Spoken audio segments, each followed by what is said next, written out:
Welcome back to another video. Today we're looking at Prince of Persia, the Lost Crown. First, the minimum requirement, they are quite specific. You need to be at 1080p to reach 60 frames per second for normal preset. Mind, there's no lower than normal, so normal is actually the low preset. But if that can make you play at 60 FPS at 1080p, that's a nice minimum requirement. It starts with the AMD Ryzen 3 1200 or the Intel Core i5 4660, 8GB of memory, and AMD Radeon RX 5500 XT or the GeForce GTX 950, 2GB and 30GB of storage, not mentioning SSD or HDD. And today we're going to do the proposed minimum requirement and what is the real minimum requirement. Welcome to Response PC, I'm Dunk, let's game on. For testing the proposed minimum requirement, I went with the i5 4460, the 8GB, and the GTX 950 with the proposed setting, meaning 1080p and normal, which should be low settings because there is no low settings. It's normal, then high, then ultra. So the normal setting is loaded by default, and we actually have our 60 FPS non-stop. This is a super stable 60 FPS, but mine also the VSync was enabled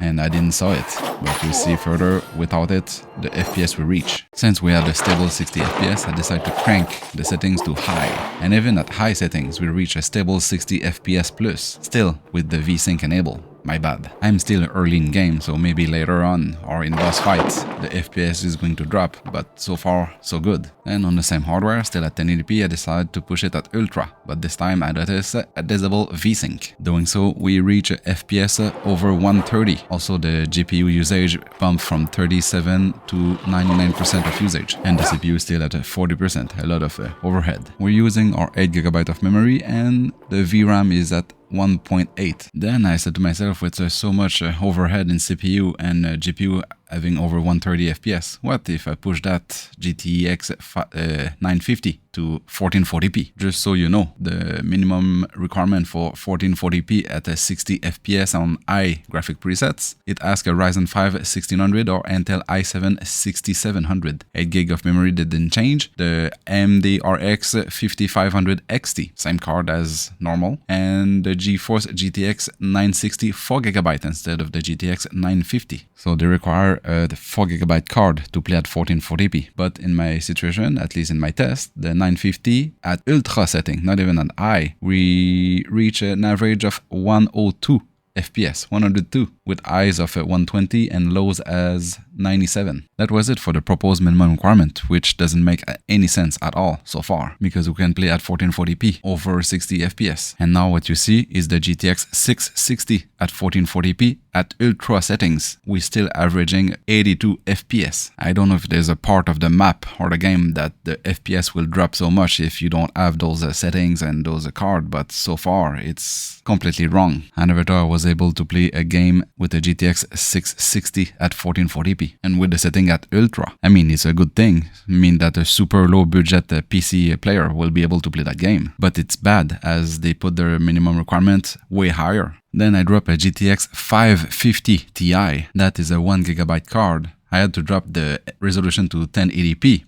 But still, I'm at ultra settings and I'm having a 54 FPS. Dropping to high, you get an average of 58 FPS. So you need to drop to normal to get your 60 FPS-ish. But that's starting to be quite a low-end card. Really old one actually. Then I went even lower, a GT420, not even a GTX, a GT420. It's also a 1GB card, but this time I had to drop the resolution from 1080p to 720p. We under what they recommend for playing, at least the minimum requirement. And on top of that, we're not at 60 FPS, we are at 37. It's playable if you want to. For sure your office PC can play that game if you're willing to drop the resolution and low FPS. By the way, you cannot go lower than that because I've tried a GTS 250 and a NVIDIA 8800 GT, and that's the result. Now let's take a drop on the CPU. Drop to the i5 2500, still with the GT 420 and 4GB of RAM. We're still at 720p and we're reaching a 36 FPS.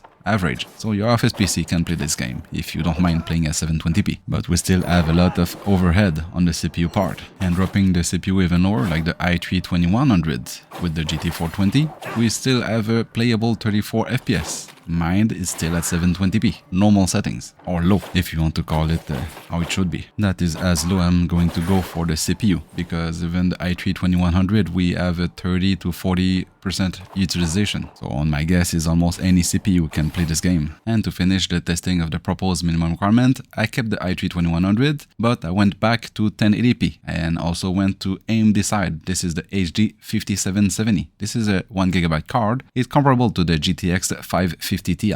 Right now we reach an average of 86 FPS. That is at normal settings. The GTX 550 Ti we try at ultra settings and we add 54, 56 FPS. Same go for the HD 5770. We drop in the mid 50s if you push at ultra settings. So the winner for the real proposed minimum requirement will be almost any CPU, the GTX 550 Ti or the AMD HD 5770. The 8GB of memory is valid, as we were always between 5 to 7GB of usage. And that's all for today's video. See you in the next one, and don't forget to subscribe.